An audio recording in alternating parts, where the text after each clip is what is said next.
todos los padres y madres de familia que pues ya han hecho el esfuerzo de inscribir a sus hijos e hijas en los diferentes establecimientos educativos, quiero aprovechar el momento para agradecerles y felicitarlos por estar cumpliendo con una de sus obligaciones. Pero también quiero felicitar en este momento y en esta oportunidad a cada uno de los jóvenes y señoritas que por iniciativa propia están prácticamente iniciando sus labores educativas, que con iniciativa propia están costeando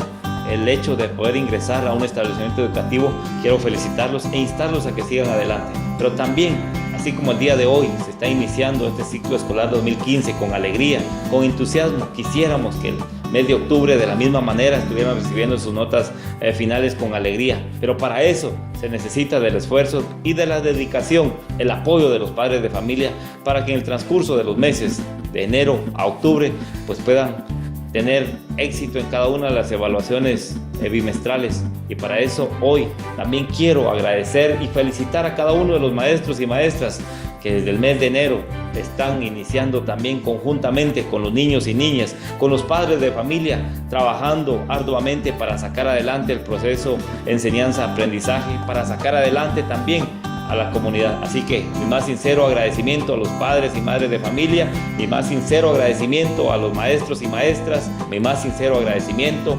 adelante, y que Dios derrame mucha sabiduría y paciencia sobre cada uno de los niños, que Dios derrame mucha sabiduría y paciencia sobre cada uno de los padres y madres de familia, que Dios derrame sabiduría sobre cada uno de los docentes de los diferentes establecimientos educativos, oficiales y privados de nuestro municipio. Niños y niñas, jóvenes y señoritas, bienvenidos al ciclo escolar 2015.